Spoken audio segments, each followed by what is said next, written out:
Coming up on today's show, CD Projekt Red is making a lot more games. Overwatch 2 is on the struggle bus, and I played Gotham Knights and have thoughts about it. What's good, everybody, and welcome to another episode of the What's Good Games podcast, your source for video game news, commentary, analysis, and funny stuff. Every Friday, I am Andrea Renee, joined in studio by a special guest. Miss Emily Jacobson is here. Hello, thank you for having me. It's so lovely to get you back in the studio. Of course, the creative producer over at Xplay on G4, if you guys haven't been checking it out. They're doing lots of fun content over there. I'm glad that you are here looking amazing and festive in this Halloween sweater. I have to wear the sweater as much as I can in October. I do get away with it, and I do start wearing my Halloween stuff in September. I was going to ask, are you one of those people? Because I am as well. It's like, listen, Halloween starts. 30 days is just not enough. Exactly. For me, fall and Halloween starts. I'm so bad. July 5th. Well, I just okay. get into that mindset. You know, that might be a tad on the early side, just a little bit on the early side. But you celebrate however you want to celebrate. Thank you. We all need a little bit more joy in this life, I think. So if wearing Halloween stuff in July is it, you do you, girl. Thank you. I want to say thank you to this month's Patreon producers, Chewy's Godson, Alex Rigopulos, Faris Attieh, Justin Foshee, and Punkdefied. If you want to help support What's Good Games, you can do so at patreon.com/whatsgoodgames.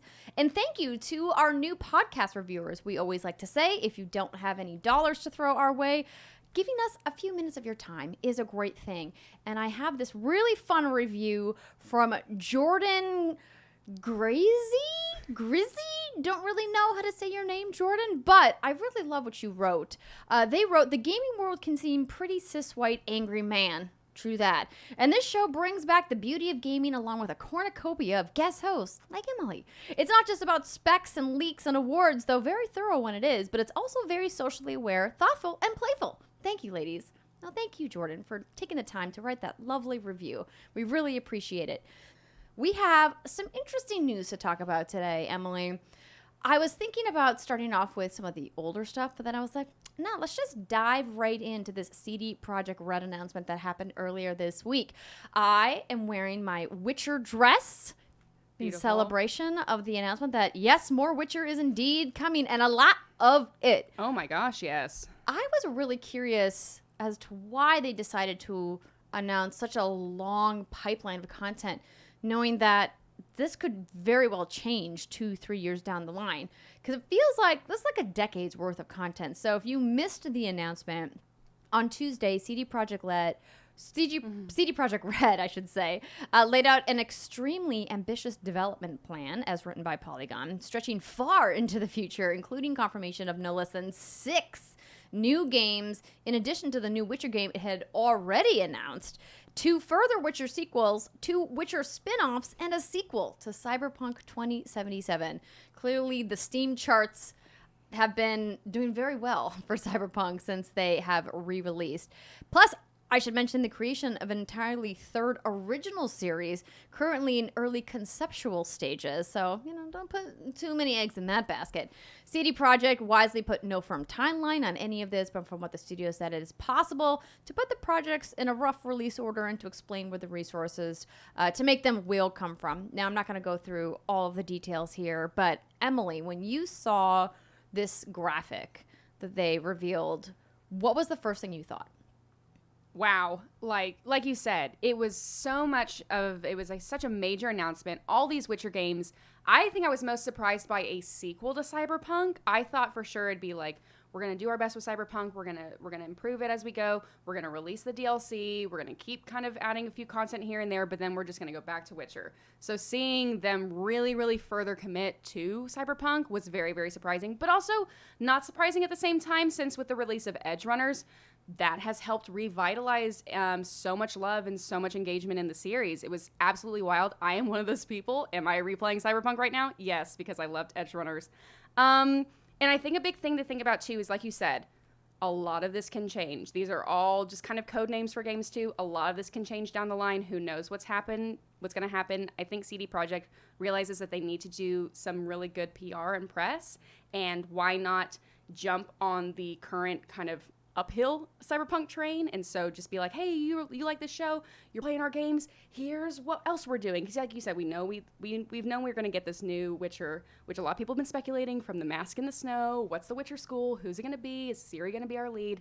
And I think for me, the two big things I really, really hope CD Projekt Red does is they give realistic release dates, or they give tentative release dates, and that they really, really try to eliminate crunch culture, because that is something I think we want to see across the industry, just for all the wonderful people out there who work so hard to make these games, and just knowing kind of the Cyberpunk 2077's kind of tumultuous development, just really wanting to protect their developers and giving them the best chance they have to make such a wonderful game.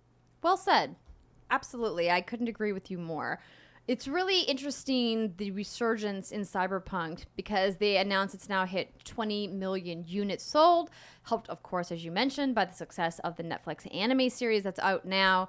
And they, even when they were struggling amid the tumultuous release of Cyberpunk originally, still sold 13 million copies of that game. And I think when we reported on how many people actually submitted for refunds, it was just a fraction of the people who actually purchased the game, which makes sense. The vast majority of people, I think, were pretty happy, particularly PC users. And there was a lot of console players who were disappointed, but trusted that CD Projekt Red was going to make it right. And I think in the end, it's pretty universally agreed that the new versions for PS5 and Xbox Series X, I will say, definitely improved significantly. Now, the last-gen console versions, on the other hand, you probably should ask for a refund if you haven't, because don't think those are getting any better at all, ever. Especially with my friend was really, really excited because she's been wanting to get into Cyberpunk, but she only has a PS4, and then she saw the trailer for the new DLC that's coming out next year. And she was like, oh, I'm so great. I'm so excited I'm going to get to play this. And I was like, oh, I've got some bad news. That DLC is only coming to PS5, Xbox Series X, and PC. So it's always played great I've only played it on the PS5. It's played, even the original, like when it first at launch, played pretty well for me because I was playing on a PS5 even though it was the PS4 version. But yeah, it's like, we saw it with Dragon Age Inquisition 2, where you have these companies really trying to hit the edge of the console releases. So you're trying to hit in this party because most people have these old consoles. You're trying to hit the new party because that's where the next gen tech is, and that's the systems you've been developing in, and it's walking that very, very thin tightrope. Yeah, I think we are seeing from developers that they're struggling to be cross-gen, and I think we're probably, if not a year, then maybe 2 years max away from fully leaving the last gen behind and going fully into Gen 9. At least I hope, for the developer's sake, because trying to compete with that old technology with what the new stuff can do is just, as you mentioned, a tough order, to say the least. So a little news that I wanted to include that was technically from last week, but we weren't able to get in the show. Also, you may be asking yourself, hey, Andrea, why at this point of the show are you finally calling out that your cohorts, Brittany Brombacher and Rihanna Manuel Pena, are not hosting the show with you? Well, they are both out of town this week, but don't worry, they'll be back next week, and we'll be back together, and everything will be right. But they missed the opportunity to cover some pretty huge news in the gaming world, which was Stadia is going to be shutting down permanently in January 2023. Google announced they will be issuing refunds for all hardware and software purchases. So the write-up that I pulled comes from Game Informer, and they write that you won't be able to access Stadia services in any way after January 18th, 2023. Your games and hardware is eligible for refunds for all Stadia hardware purchases, Stadia controllers, Founders Editions, Premium Editions, and Play and Watch with Google TV packages through the Stadia store, according to the FAQ posted by Google. It seems like the only aspect of Stadia that isn't eligible for refund, of course, is the Stadia Pro subscriptions, which makes sense. You've been using it, you don't get it refunded. That's not the way that works.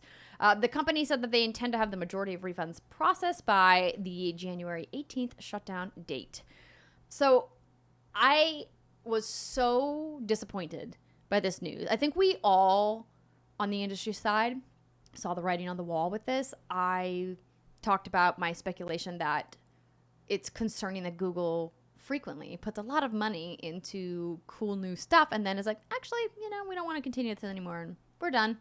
Just close up shop. Mm-hmm. And I think a lot of us in the gaming industry were worried that this was going to run that course, and turns out it did. What do you think happened here? Do you think Stadia was just ahead of its time, or do you think it was just poorly executed, or maybe both?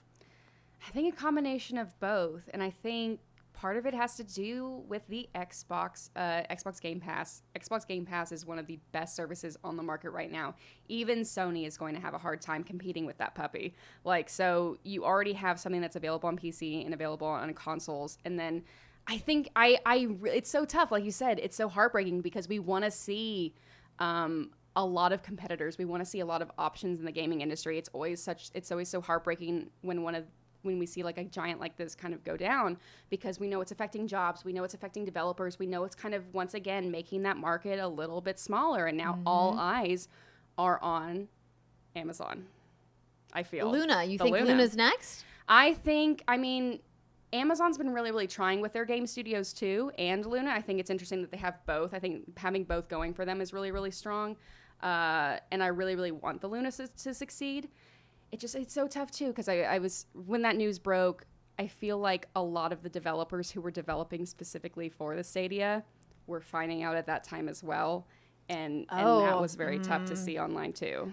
Well, I think the silver lining for devs, at least, is that they have contracts to help cover their costs up until that point that Google will be able to and have to honor, right? So it's not like Google's not going to be able to pay those bills. They've got lots of money. But I think what's really disappointing, much like the sunsetting of the Xbox Kinect, shout out to the Kinect, yes, is that it's a really cool piece of technology that is just not being implemented by the mass majority of gamers. And we live in a world where if it's not profitable, it's got to go. And that's really sad that there's this really cool technology being developed that was in research and development for years and clearly cost Google hundreds of millions of dollars, and now is just done. I know that they talked about using the technology from a licensing side on the back end, essentially like the Azure cloud farms that Microsoft has for its cloud gaming and other cloud services that it offers, and Amazon has through some of their web services as well. And I hope that the technology sticks around, because I think once there's a huge upgrade to the ISP infrastructure and the telecommunications, particularly here in the United States, we're like woefully behind a lot of other parts of the world, that a service like Stadia could be really incredible, because I saw the magic of what Stadia could be when it launched. I remember booting up Destiny 2, and because I had cross progression through my Bungie account, I literally turned it on and just started playing instantaneously. And that just doesn't happen. Even when I'm playing on my PlayStation, I have so many updates to install, and then you have to wait for the files to copy, and then you have to get the loading done. And obviously with this new generation, loading's much faster, but it wasn't the magical wizardry that Stadia was. And I think the real trouble is that not enough people have access to the incredible high-speed internet that you need to get Stadia to run all the time. So they also suffered from a library problem and a bit of a marketing problem trying to get people to understand what it is, which I think Luna also suffers from. Yes. But I hope that Stadia's technology doesn't die and that we see it come back in the future. I think you're 100% right. I think we will, especially like you said, once the US once North America kind of catches up in kind of our digital space with the rest of the world. Because like you said, it's an incredible piece of technology. If not revived by Google, hopefully it can be revived by another party, another company that sees the worth in that technology and says, great, Google Stadia walked so that this next iteration could run. Right. And maybe even Google themselves will be like, well, we've already invested. Might as well not let all of that go down the drain. Yes. Or we'll use it for a tax write-off. Who can say what these companies are up to these days? Before we continue on with the news, I want to let you know that this week's episode of What's Good Games is brought to you by MeUndies. Let me tell you a story about a guy who once wore only MeUndies underwear because it felt like he was wearing nothing at all. Then one spooky night, he saw a shadowy figure appear in his home. He screamed, "What do you want from me?" The figure stepped out of the shadows and it was just his roommate, Jeff. Jeff said, "Hey man, you really need to wear underwear in the shared living spaces. Gross." Moral of the story, when you wear undies that are so comfortable and it feels like you have nothing on, double check that you actually have something on. Get your own super comfy undies with 20% off and free shipping with your first MeUndies purchase. We've been big fans of MeUndies here at What's Good Games for quite some time, and boy oh boy was I excited to pull out my Halloween cat romper that I got last year. They have all kinds of fun new prints for Halloween this season, and who knows, maybe you could just wear underwear for Halloween. It's 2022. Anything is possible. And like I mentioned, spooky season is here, and their collection is scary soft, you guys. They have limited edition prints like Jack Attack, Nobody Like You, and Spell It Out. So grab undies, socks, bralettes, and more made from their feels like you have nothing on a micromodal fabric. And if you need a last-minute costume, be lazy. You know you want to. Transform into a spooky skeleton with their loungewear set, Lazy Bones. Match with your boo or your fur baby in sizes from extra small to 4XL to make it your softest Halloween ever.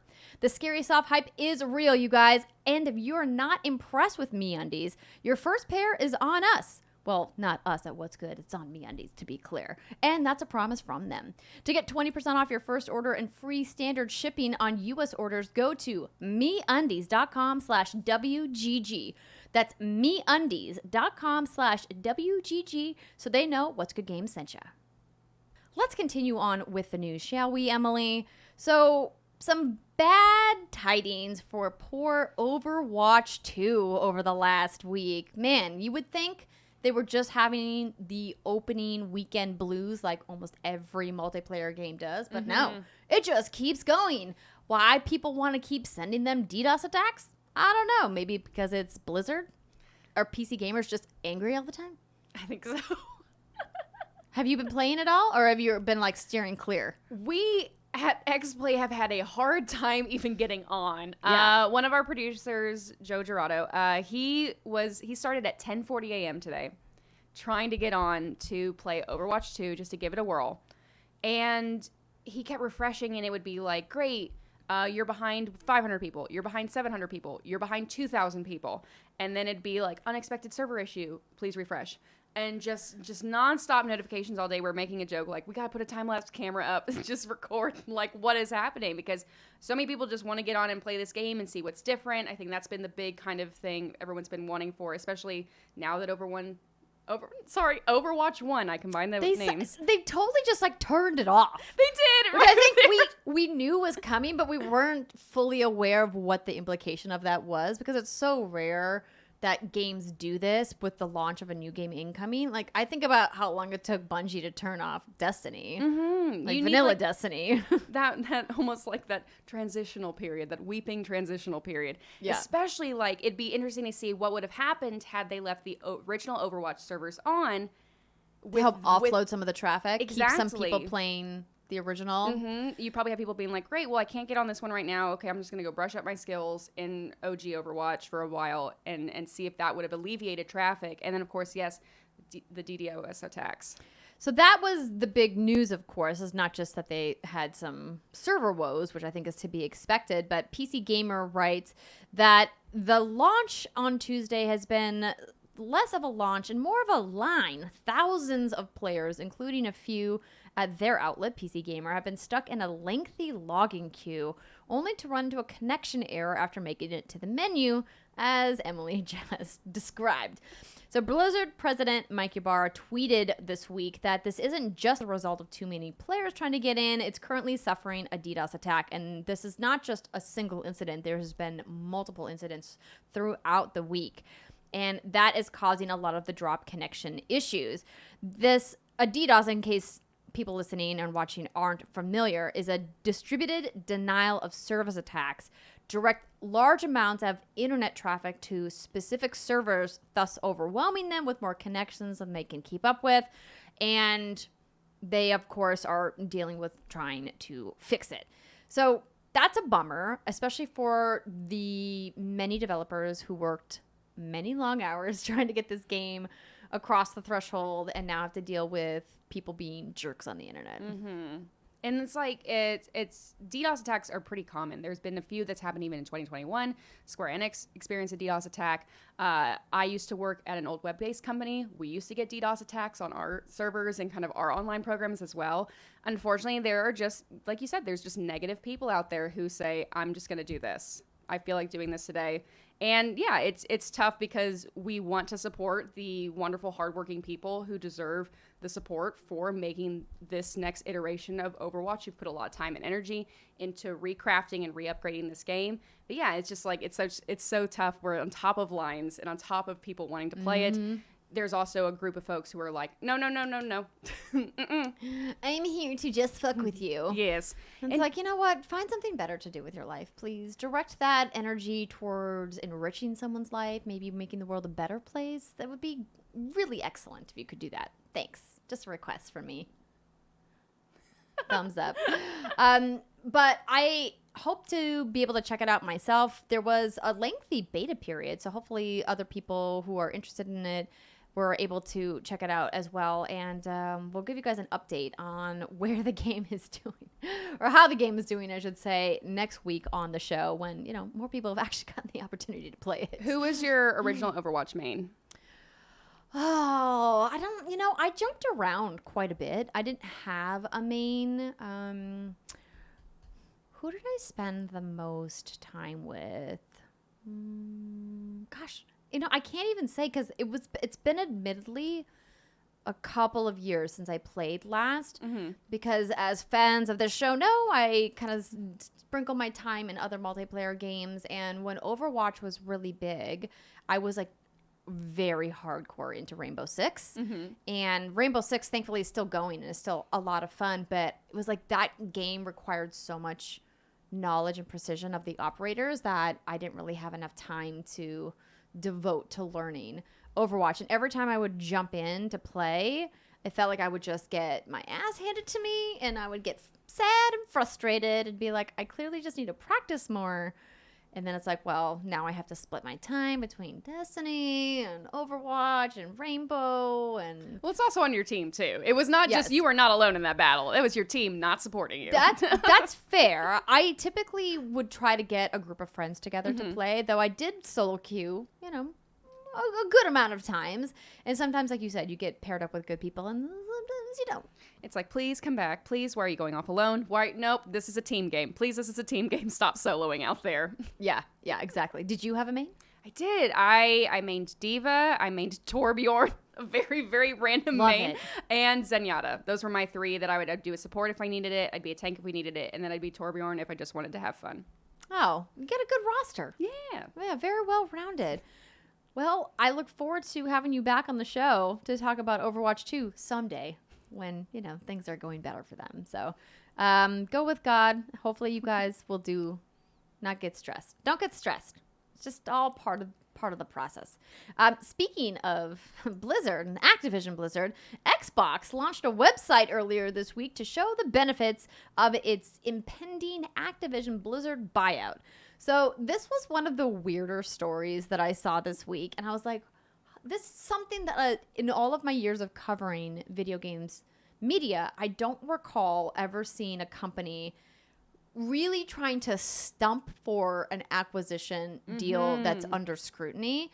And maybe it's just me being a little jaded that, so when was a deal that actually got turned over? Because I can't recall one. They always get approved, but maybe they're struggling with legislators to get this deal approved, in their behind closed door meetings that they're having. So they're like, we need some, public media around why this deal is good for everybody.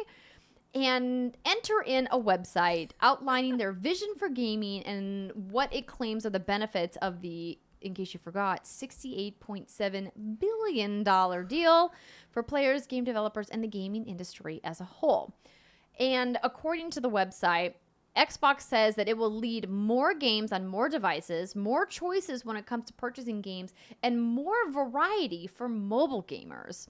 And I think it's really interesting that this website came about because earlier this week I had the pleasure of attending a breakfast with Rihanna, that Variety, which is an industry trade publication for Hollywood folks, if you guys haven't heard of it, they did some gaming coverage, but they don't do a lot. But they held this breakfast for what they called the leaders in gaming and entertainment to talk about how gaming and entertainment have been merging / crossing over with each other recently.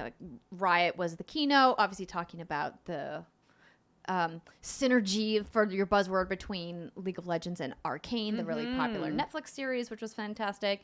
And then there was a company called Pixel United, who was the presenting sponsor, and the CEO of that company was there talking about this acquisition. And I thought it was really interesting hearing him talk about it, because Pixel United is a mobile games company that is one of the biggest in the world, and they have a bunch of games. And they were talking about how they didn't think that King being part of the acquisition was really why Microsoft was looking at Activision Blizzard. And I thought that was interesting, because that to me would have seen from the outside as the reason why Xbox would want to do this deal. But he was trying to make an argument that he thinks that they did it because of all of the live service integrations that are within the Activision Blizzard umbrella. And I was like, interesting. But what were your thoughts when this website came out? Were you like, this is ridiculous and silly? Or you were like, actually, not bad, kind of convincing? A little bit of both. It's definitely like, oh, you're being your eyes on you by the European Trade Commission. Really? Yes, and like, yes, exactly. It's just like, this is my PowerPoint of why we should make this acquisition happen and why the deal should go through. Precisely. But yeah, I mean, there was I think the thing that really stuck out to me in a good sense was, I believe it was on like the green slide that was like Xbox commitment to gamers, Xbox commitment to developers, and Xbox commitment to, like, I think, community. And a big thing they were pushing on that graphic, from what I recall, was essentially like really encouraging safe, healthy workplace environments. Because as we all know, that is kind of what has been cycling around Activision Blizzard for a long time now. Yes. And if the acquisition by Microsoft helps make that company healthier, helps protect workers, helps support them. Like, I'm a huge fan of all the folks at Obsidian. I love them to pieces. They are such, from my stance, they are such a healthy company. I've heard nothing but joy, especially like getting to talk with some of the developers of Grounded and just hearing how much of a wonderful time just developing that was, how supported they were. And I know that is also internally within their control as well as Microsoft. But if Microsoft can help bring in folks that will bring that care, bring that love, bring that support to a company where a lot of wonderful people work. Yes. There are great people at Blizzard. I think that would be a very, very positive side of the acquisition. Absolutely. I agree with you. That was the first thing I thought when the announcement happened, other than, holy shit, that's a lot of money. I know so many people that work internally at Xbox that always talk about their positive experiences there, and we've talked frequently on this show about how we think that Phil Spencer, as the CEO of Microsoft Gaming now, really is a leader that we can look up to and say, hey, he is clearly leading this team in a positive, good direction, talking about accessibility and inclusivity. And they talked last week on the show about the Project Amplify that Xbox launched, for bringing more Black voices into the video game industry. And they are doing all the right things, and I think it's important that they keep beating that drum. Yes. Because a lot of companies do really good works like that, but they never get highlighted. And it's probably for another conversation whether or not you need to like toot your own horn when you do charitable work. Yes. Right? But in this case, they clearly need to remind people, hey, we're not just some big faceless corporation that has, hundreds of billions of dollars. We are actually trying to enrich people's lives with that money. And I think you can also look to the top of Microsoft as a whole and look at somebody like Bill Gates, who I believe is the third largest contributor to charitable efforts around the world, underneath the UK's government and then the United States government in the number one position.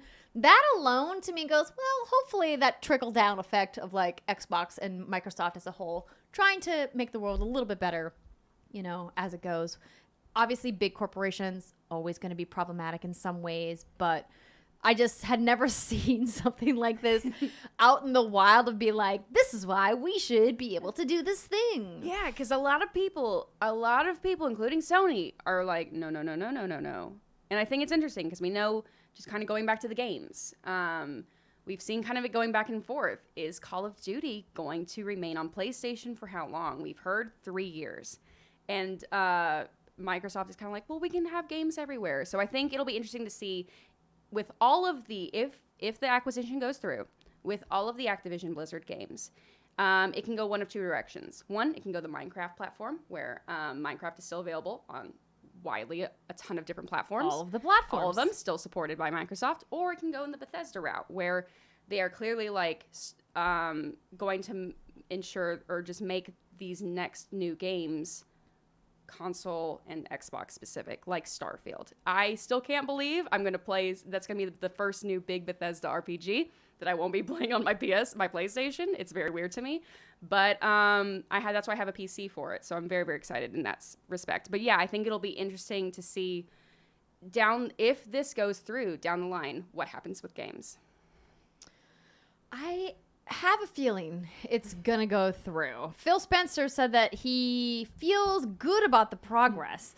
He did note that he's never done a $70 billion deal, so I don't know what my confidence means. I will say the discussions we've been having seem positive.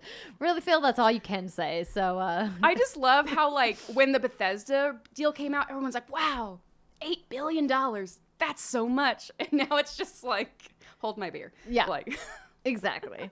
I think that it's going to be a process to get this done.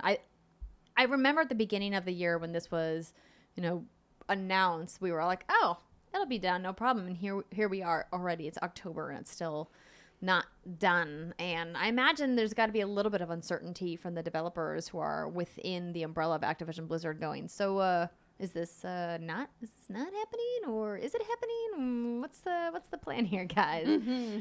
But we, of course, will keep you guys up to date on any developments that we get. In case you missed it, Bayonetta in the upcoming Bayonetta 3 is not being voiced by her previous actress, Helena Taylor. In fact, she's been replaced by the legendary Jennifer Hale. So according to the developers at Platinum, various overlapping circumstances made it difficult for Helena Taylor to reprise her role. We held auditions to cast the new voice of Bayonetta and offered the role to Jennifer Hale, whom we felt was a good match for the character.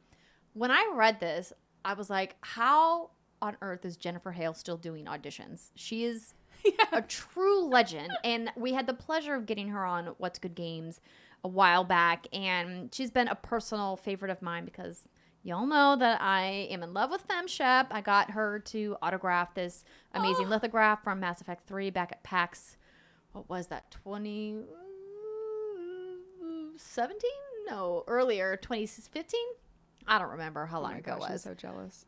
It was one of the highlights of my career, getting to interview her and having her autograph something. And it's something I've never done in my career, to bring something to have somebody autograph, because it's considered wholly unprofessional, and not fangirling is something that's been, tough in very select points of my career. But I was like, listen, this is like literally like a once in a lifetime thing. So after we were done with the interview and, we were just kind of small talking and she was getting ready to go to her next appointment, I said, if you have a spare moment, could you please sign this thing for me?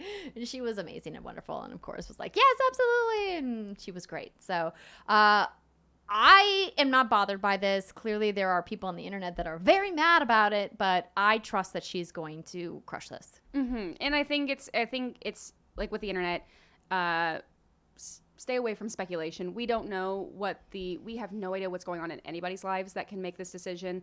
Hopefully everyone is okay. Hopefully everything's good. And speculation can be so tumultuous. But yeah, like. You mean about why? About why, yes. Yeah. Helena is no longer doing it. Mm-hmm. Yeah. And so I would say stick to the positives. Jennifer Hale is a fantastic voice actress. I already heard her a little bit in the original trailer, and I was like, that's Jennifer Hale. Because her voice, once you've played enough games with Jennifer Hale in them, like, she's Pepper Potts in the Iron Man VR game. but all I hear is Jennifer Hale. I'm Yes. like, I love you, but I just see you, which is great because she looks like Pepper Potts. But yeah, I think, you know what? Bayonetta 3 is going to be super fun. Yes, it's a voice change, but I say let's keep on trucking, moving on.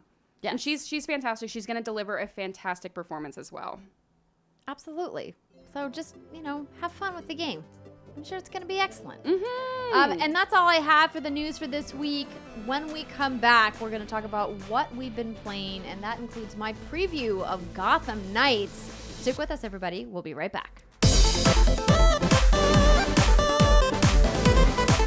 Welcome back, everybody. It is the second segment of the What's Good Games podcast, where we talk about what we've been playing and any preview events that we have been to. But before we get to that, I want to let you know that this episode of What's Good Games is brought to you by HelloFresh. It's that time again. You know me, I talk to you about HelloFresh all the time and how you can get farm fresh, pre-portioned ingredients and seasonal recipes delivered right to your doorstep. With HelloFresh, America's #1 meal kit, you can skip trips to the grocery store and make home cooking easy, fun, and affordable. Have your pumpkin spice and eat it too, everybody, with a rotating selection of fall-inspired items from the HelloFresh market. From brunch kits to fall dessert boards, you'll find everything you need for all your favorite autumn occasions, like tailgating, Oktoberfest, and more. HelloFresh is now offering vegan recipes on the menu every week, made without any animal products of any kind, like dairy, meat, eggs, or honey. Enjoy meals like sweet chili tofu bowls or spicy coconut curry stir fry. HelloFresh works with your ever-changing schedule as well. Plans are flexible. You can choose your meals for the week, update your preferences, or change your delivery day all in the HelloFresh app. Just last night, you guys, I made the creamy dill pork tenderloin with couscous and green beans and discovered that my baby is now super into couscous. Did she get it all over the floor as well as her face and in her mouth? She sure did. And her spoon skills could probably use a little work, but she had fun. I love being able to get her to try new things from the recipes in our HelloFresh box every week because it means that I don't have to think about it. I don't have to plan it. They do it all for me. It's all just right there in the box, ready to go. If you guys want to try America's #1 meal kit for yourself and support WGG, go to HelloFresh.com/whatsgood65 and use code whatsgood65 for 65% off plus free shipping.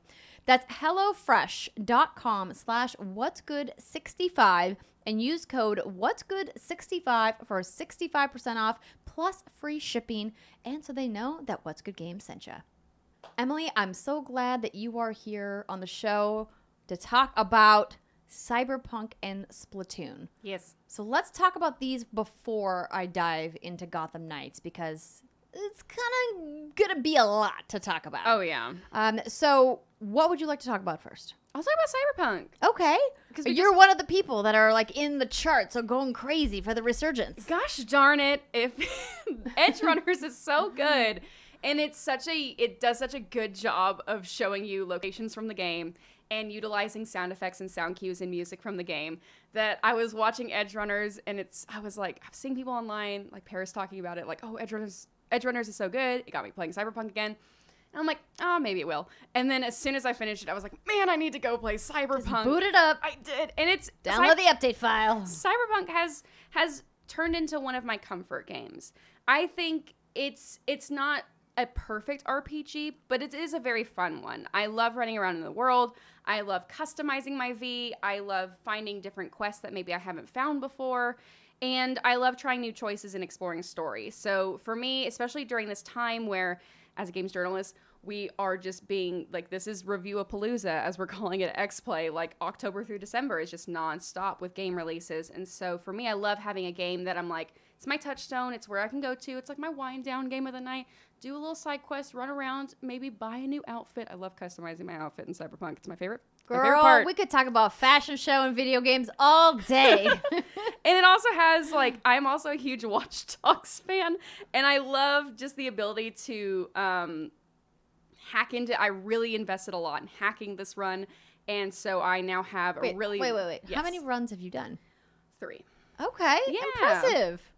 So I do lean towards Corpo because I think it is the most, like, it is the storyline that I like the most, especially because it has Jackie from the get-go instead of the other two ones. I believe Street Kid and Nomad have you meet Jackie, where in Corpo you're already friends with Jackie, and I really, really like that backstory for my V. For my V, Jackie was the one that got away. Like, we could have had something, but you know what? We were wrong time, wrong place. Yeah, I'm super happy he's good with Misty. I love that for him. But, and then I date River. I have no idea who any of these people are because I still haven't started my playthrough. It's all good. You will know soon enough. But yeah, like I love hacking. And so I build out AV with really, really adept intellect. And so I can really enhance my engineering and my hacking. And I have like abilities where I can create cyber psychos. So basically I can go into an area from a long distance, just scan them, turn an enemy on his brethren, and then just watch and just be like, great, I'll go loot after they're done. And I know for a lot of people, they love running and gunning in games. And that's what I think is so much fun about like Watch Dogs and Cyberpunk. It's like, it's got those technical kind of from a distance elements, those super stealth elements, if you're like me, have fun playing with.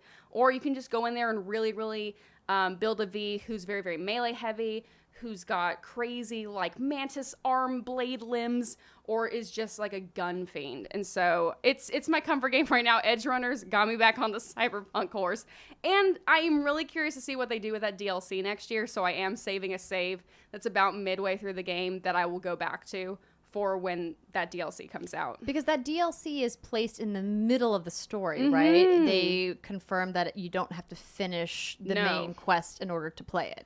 Yes, which would be very interesting story-wise if you had to finish the game or you had to finish the main quest for that DLC to play out.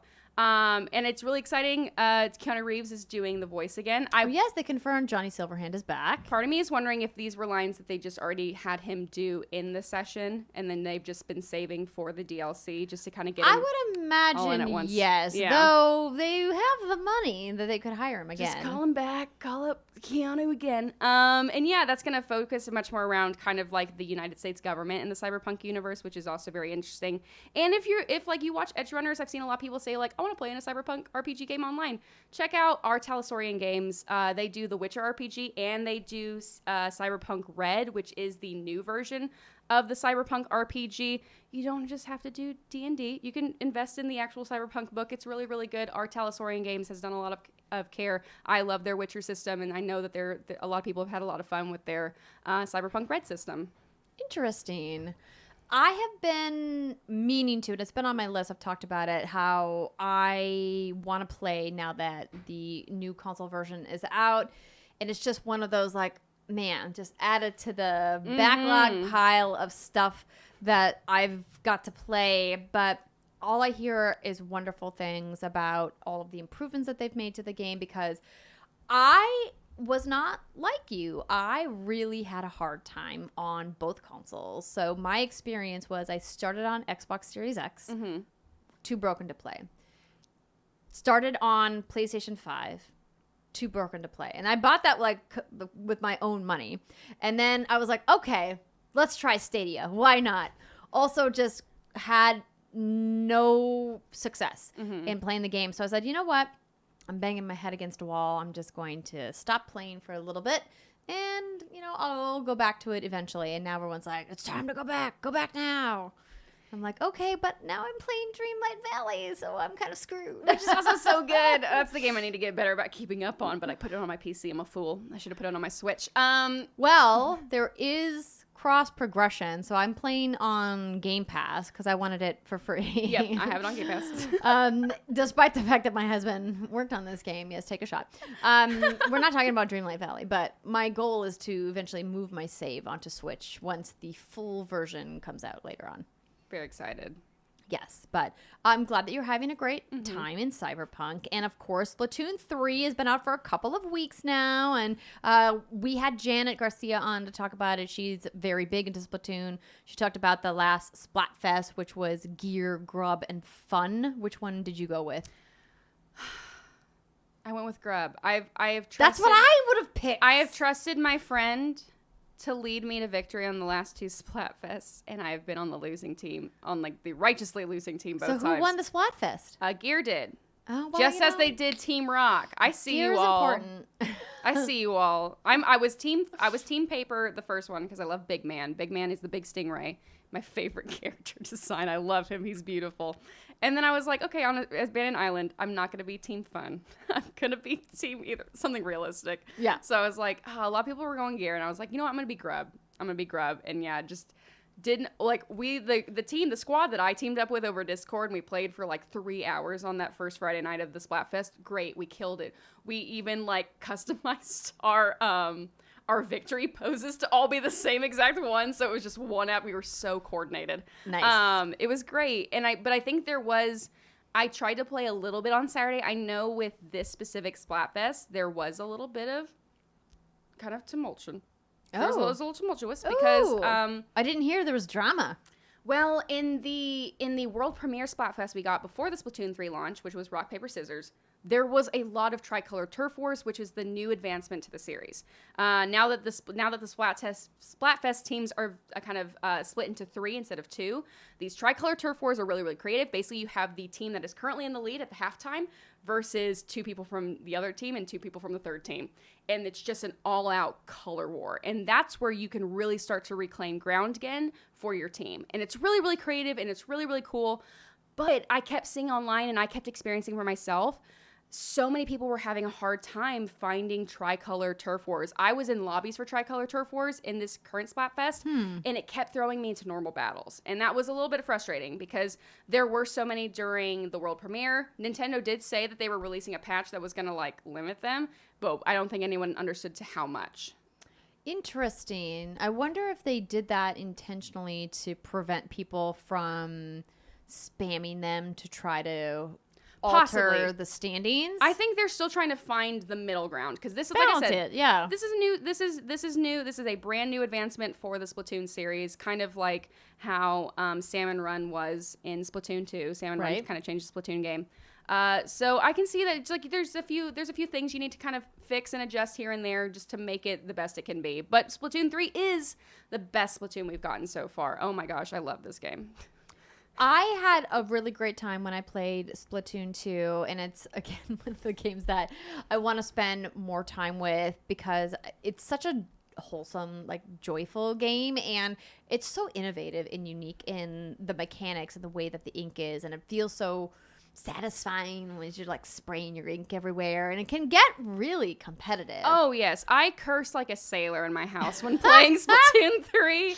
And it's so great because like you said, yeah, it depends, like regardless of your skill level, Splatoon 3, just the Splatoon series is so welcoming because you can either be one of these people who in multiplayer kind of team battle games, you're really, really good at going out and taking out other players, or like a big part of the match that like helps you win is covering the map with ink. Like that is the determining factor of who wins. So you can be someone who's really good at taking out the other team players, or if you're like someone who's like, I don't know if I'm good at like fighting people or just being really quick, you can just be in charge of just covering the entire arena and you're good. It just appeals to so many different types of players, which is why I love it. And I'm very good at it.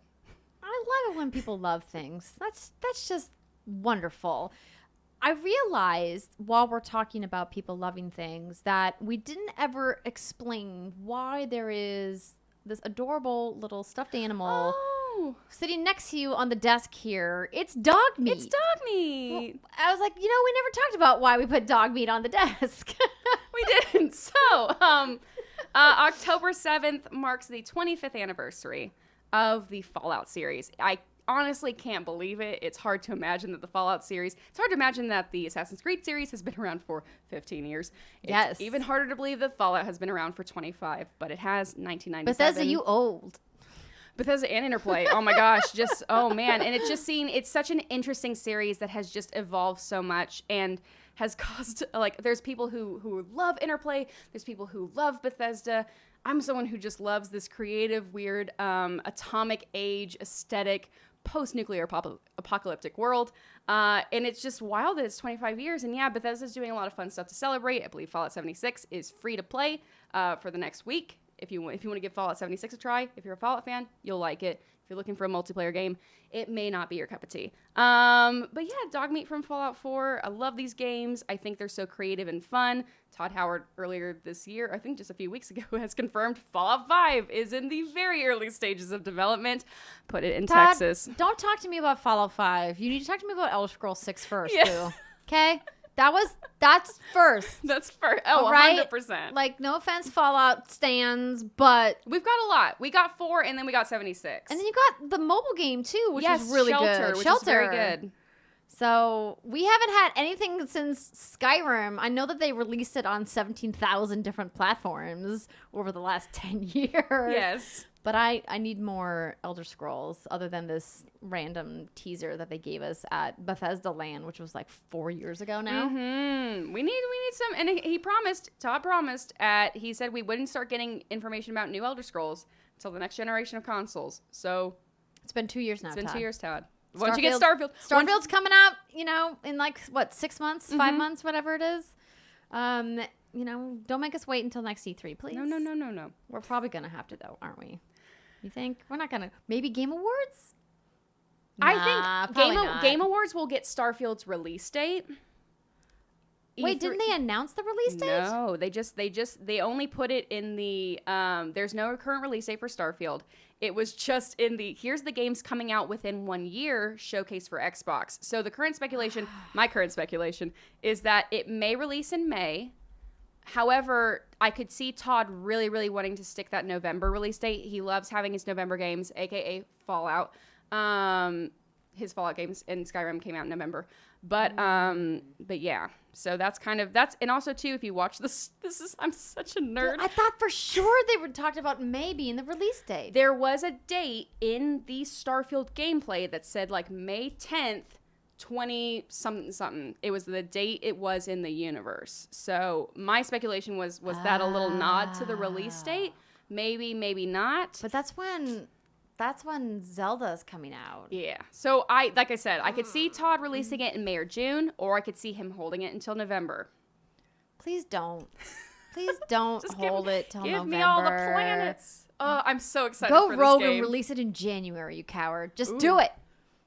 Calling you out, Todd. From Andrea Renee to you.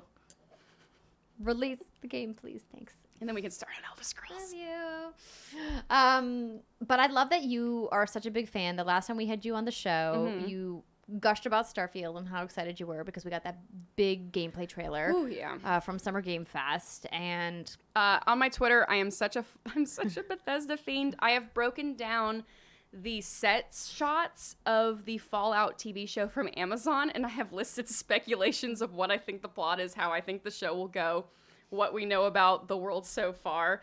Feel free to check it out. I did not know I missed that. Now I must go and check Brittany it out. commented on it, and Brittany's like, okay, guess what? We're having you on when the show comes out. Yes, 100%. We need to do like a watch along or something. I'm so excited. Yeah, I love that there's so many video game properties that are being made into series. It's taken a long time, and as Brittany will attest, not all of them are great. Resident Evil looking at you. But there are a lot of really cool projects in development, and we just got that big look at The Last of Us coming from HBO. I think we're gonna get that release date too at the Game Awards. That would make sense. I think we're going to get the show air date, yeah. I think we're going to get... That feels good. This is my prediction. We're going to get, like, we're going to get, like, a clip. Jeff, our good friend Jeff, is going to come out on stage and be like, and now we have a special surprise for you all.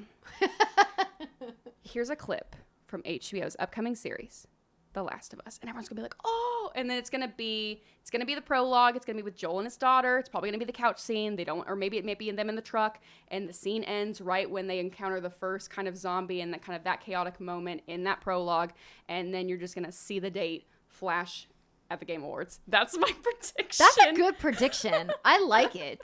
That's how I would do it. That feels like it could be a good moment. And also, like, HBO would be smart to use the Game Awards as a delivery vehicle for that.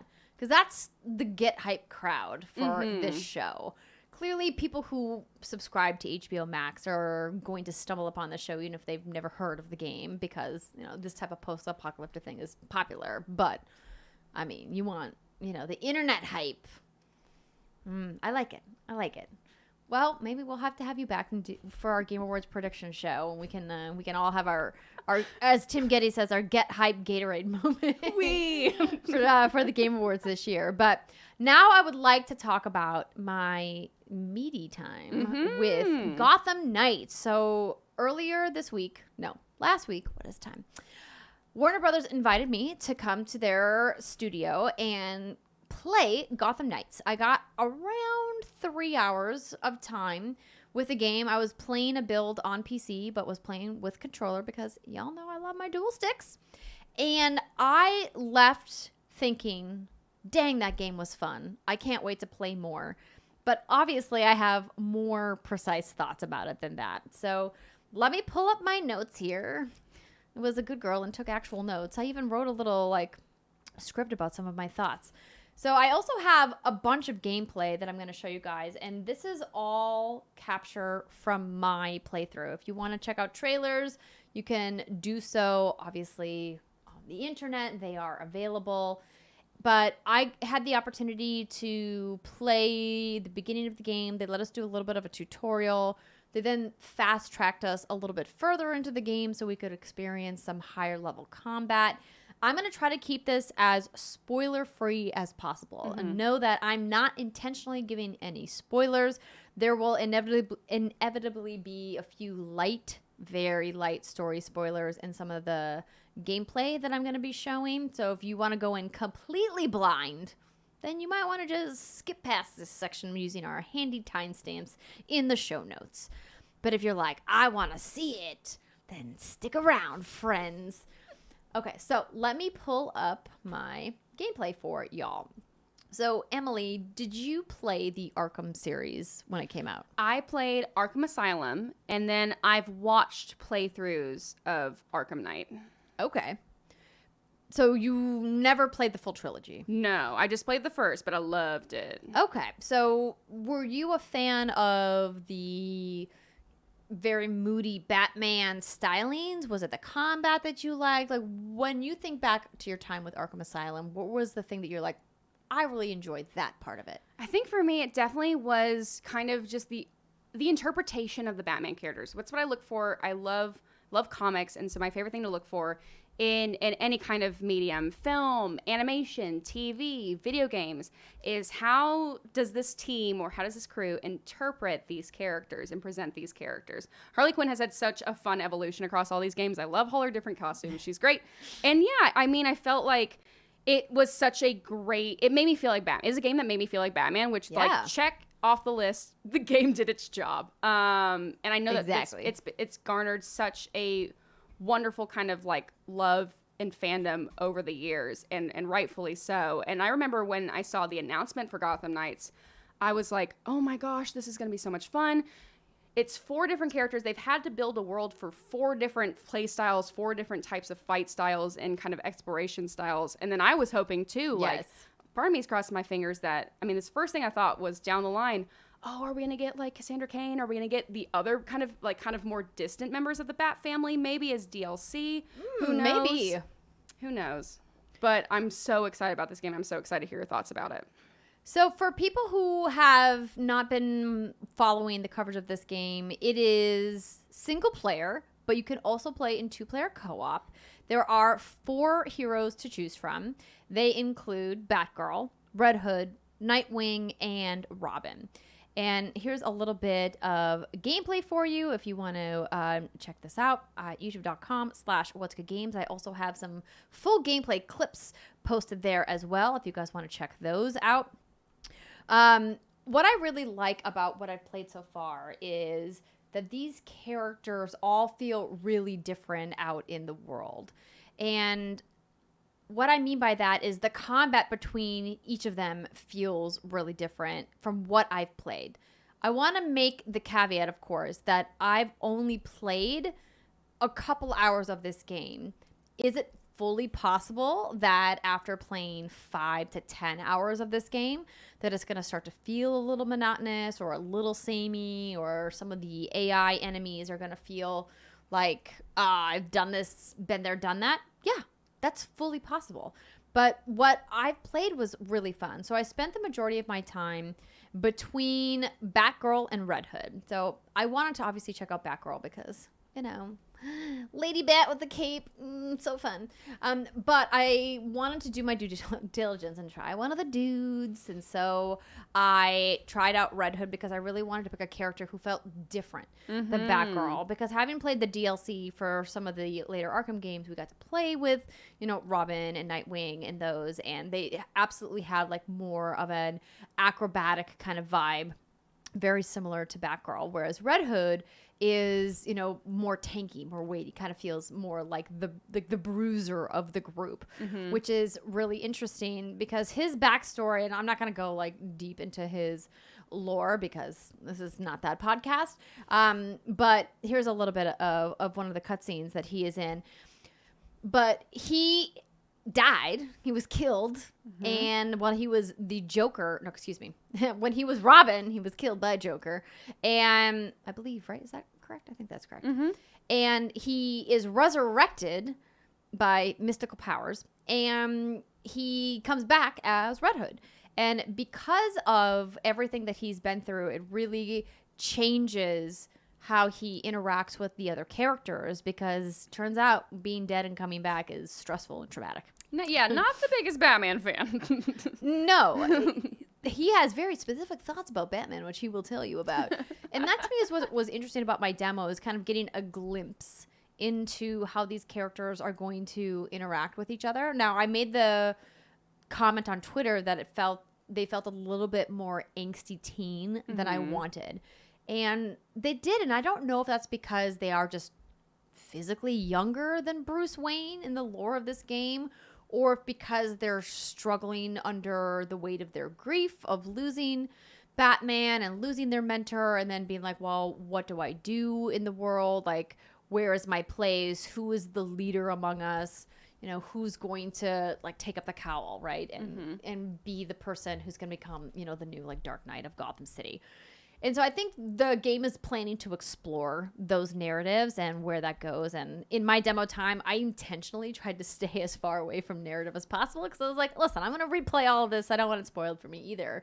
So a lot of what you guys are going to see in my gameplay for watching on YouTube is mostly just me doing combat and traversing around the world. And I'll show you guys a little bit of co-op in just a second. So one of the things that I was really interested in checking out in my preview time was the different style of moving through the world, because clearly in the Arkham series, Batman's grapple hook and glide was a phenomenal way to traverse the open world, and that is back in every way. But each character has their own narrative reason for having a grapple hook and a vertical and horizontal movement through the world that isn't the glide. Obviously, Batgirl has a cape and she can glide. Nightwing has a glider. Robin has this interesting like teleportation jump. And then Red Hood has this mystical leap, which is to me super fun. But you can see in my gameplay here that I am on the Batcycle, and that to me was more fun. I really enjoyed the Batcycle. It felt weighty. It didn't feel slippery. I felt like when I was steering in the world that I wasn't like kind of falling all over the place, because sometimes when you're in open world games, it's not fun. Like the learning curve to get good at driving just as bad. Oh, yes. And it didn't feel that way with the Batcycle. It felt really, really great. So I'm looking forward to definitely playing more of it and really kind of seeing more of what's going on. So I do want to show a little bit of co-op. So I'll pull that up in just a second. But the thing that I thought was really fun about these 4 different characters is not only do they feel different traversing through the world, like I mentioned with the grapple hook, but the combat feels different because they each have their own progression, their own skill tree. Ooh. And there's a big emphasis on abilities. So let me pull. That's been what I've been most interested in, because I think we saw like a demo a while back where it was just Nightwing and Red Hood, and Nightwing had these, because he's Dick Grayson, he's from the Flying Graysons, he's from the circus. Yes. I love that they implement these very much like acrobatic gymnastic elements to his combat. Like I think in that preview from a while back, they showed him after he finished a combo, he basically did almost like a gymnastic, like like a little flare, like a little flourish, which I love. There's all kinds of little touches like that throughout the game, and I think that it's really interesting how you can essentially, and I'll show you guys here, you can go up to the different suits in the Belfry, which is your hub, where you can choose which character you want to be, and you will take all of the things that your XP, all of the XP that you've gathered with the character you're currently playing. So here I'm running around as Barbara. And you can say, okay, now I want to put, the Nightwing suit on and become Nightwing. You'll take the XP you've earned, and then you can slot those skill points into Nightwing's skill tree. But what I think is really going to be interesting to see long-term over the course of 20, 30, 40 hours of this game is how difficult is it to hot swap between the characters, knowing that the skill tree really has the ability to tailor itself the further along you go. And I say that because there's momentum abilities that go with your individual character skills. There's gear stats. There's mods that you can put into your individual gear. And then on top of that, you can also do training. And there's just all kinds of min-maxing of numbers and stats in the RPG progression of this game, which I think a lot of players are going to really love. They're going to love digging into that. But I think the later and later you get into the game, you're going to find which heroes kind of fit your playstyle more. And even though there might be some tactical advantages to choosing Nightwing in a certain mission over choosing Red Hood, for example, you may just be like, whatever, I've already spec'd out my character to do X, Y, and Z. Now, the difference, of course, will be for co-op players and how they're going to interact with their co-op buddy. So they did confirm to me that you can play as the same character. So if both people wanted to roll as Batgirl, they could. And if you wanted to go all Red Hood or whatever, you could as well. And I think that that's cool. But I think it's really fun to be able to use some of these skills and abilities together. So I got the opportunity to play with Christopher McMahon, who is the lead level designer at WB Montreal on the team, and he played as Red Hood and I was playing as Batgirl. We got to do some really fun moves together in co-op, and I think that what's really fascinating about what they're doing is that they're saying, we just want the game to be fun. That's what the dev team told me, because I said, the questions that a lot of people are going to have is, well, how does my progression work? And they said, well, whoever is the host player in the game is going to be the one whose story you're following. Oh. If the host player is further along in the story than you, we're not blocking or gating anybody from being able to play. They've created, an algorithm to scale enemies to be able to make it fun for everybody, is what he said. But he said when you go back to your game and you've already completed it, the game will then give you the option to either play the mission again, or you can just proceed as if you've completed the mission. Oh, wow. And I was like, ooh, I like that. It's a time saver, really. Yes. Obviously, for narrative reasons, it could be quite jarring if you're playing with somebody who is substantially further along than you. So I don't know if I would recommend that. But I like that they don't block you from doing certain things. At least not that I've seen, and not that he indicated when we were playing together. He said that each player is going to get their own gear drops that is related to their personal player level, and that consumables that are picked up in the world, like you pick up these little health, I was going to say jabby things. Stims? Like syringes or whatever. They are their community thing. So if I picked them up and we were playing together, you would also pick them up as well. Perfect. So Yay. I love that. It seemed like they were really focused on making the co-op experience fun. And I think that's a big question people have about this game is the co-op experience going to be fun? Because otherwise, what are we here for? What are we doing? And I really had a great time. I think with most games, playing with a friend is more fun than not playing with a friend. But I want to make sure that everybody here knows that you do not have to play this game co-op. If you just want to play this game by yourself, it's going to feel like an Arkham game. You're playing by yourself. And I think that that's a perfectly legitimate way to play, especially if you are really concerned about wanting to experience some pieces of the lore and not have it interrupted or not have some wacky things happen in combat. Let me show you guys a little bit of my co-op gameplay here. But I just had such a blast going into some of these combat scenarios with a friend, and of course, I had to ask, hey, there's 4 heroes in this game. Why are we not doing 4-player co-op? Because it feels like, 4 players. Like, why not? He's like, so about that, we tested it and tested it and tested it a lot and discovered that 4 players is just far too chaotic in the style of combat of this game in order to be successful. And when he talked to me about that, I was like, oh, dude, that makes so much sense, because this hand-to-hand style of combat that focuses on these combos and this sort of like teleporting to and from the enemies in a small area on the map would get really difficult if you had 4 human-controlled characters all in a row. And it would definitely feel overpowered when you were going up against mini bosses and things like that if you had 4 humans who were like all punching on the same AI at the same time. I imagine from like a technical perspective, it also is probably incredibly difficult, if not impossible, to pull off, which is why they were like, hey, we want to do something where these heroes can play together, but 2 players was the sweet spot for us, and that's why we went with 2 players instead of 4. And I was like, okay, bummer, but I get it. Yeah. I understand.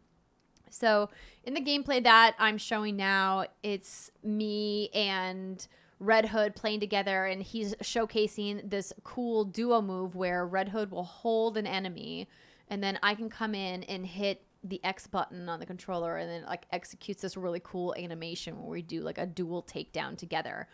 And I was like, this is so much fun, battling with friends. And I'm really looking forward to seeing more of these moments in the game and how the different characters interact with each other. Yes. Now that you showed that combo, I'm like, oh, well, I want to see all the different combos between all the different characters. Yes. And there's so many different combinations too, especially since you can be the same character. So you could, that's right. Yeah. You could have both Red Hoods and executing those kinds of moves, which I think is really interesting. And I think that there's so much to explore in this game that I'm ready. Bring it on. It looks great. It feels great. I know that some other people that had the opportunity to see the game this week were concerned about some monotony in the combat, and were concerned about some of the AI feeling really samey. And I would say, I don't care. This game felt fun. You're talking to a girl that's sunk hundreds of hours replaying the same Destiny strikes. You think I really care about that? Not really. Because the amount of customization in the game is bonkers. Let me see if I can pull up. I took a couple videos of me kind of cycling through some of the costume changes that you can make in the game. Ooh, you're speaking my language now. I love cosmetics and outfits and games. Show. And because they were thinking through all of it, they built in a transmog system from the jump. So if you customize your individual gear, because you can customize your boots, your hands, and I believe your mask, or no, the bat symbol, or whatever like the symbol is on your chest piece. You can transmog it with these cool DC Comics, like kind of classic looks that are really iconic for fans of the franchise, or the franchises, I guess I should say. And I think that that's a really awesome touch that they added. And because it feels like transmog should be one of those things that's just standard in games now, but it's not for some reason. And I'm kind of like, hey, it's 2022. Why are we not standard? I don't get it. Sorry, I should have labeled my clips better, everybody. Just like have all of these gameplay clips, and I'm trying to find where my costume video is. Okay, hold on. Let me back it up. Okay, I found some Batgirl stuff. Let me go back over here. I'm so excited. And show you some stuff. So I'm in my menu here as Batgirl, and you can see that there's also crafting in this game. Did I mention that? Oh, jeez. Just add it on as another thing that you can do. Oh, how fun. So there's all these different color schemes that you can unlock for your costumes. There's these specific types of outfits that get really wild, might I add, which is really cool. And then, you can see here, boots, gloves, cowl, symbol, and then, of course, the colorway. And I just like how it makes it feel personal. We talked about, we like video game fashion show. It just makes it that much more fun to play, I think. Yeah, it just immediately, like, you have that personal touch where like, this is your Batgirl, this is your Nightwing, this is your Robin, this is your Red Hood. And through that connection, the game kind of brings you into it even further. And I love that. I love being able to customize a character in game. Oh my gosh, when Fallout 4 Creation Club, custom vault suit color. Oh, yes. I feel you. Oh. So we're cycling through some costumes for Batgirl in the gameplay that I'm showing. I'm sure you can find a bunch of these online, all the different things, because the game is coming out in just a couple of weeks, everybody, which is really exciting. But if you, again, don't want to see any of it, stay far away. But yeah, overall, I felt really good about it. I think that my concerns from what I played was that the tone of the game I feel a little bit too dark and angsty for the vibe that I as a gamer am looking for right now, because it's been a hard couple of years. Yeah. And most of my gameplay experiences that I'm gravitating towards are whimsical and fun, like Dreamlight Valley. But I think that the team has really executed on staying true to the promise of what the Arkham series was, but also making something different. Giving new characters the ability to stand on their own outside of Batman. That inherently means it's going to feel different. It's going to be different.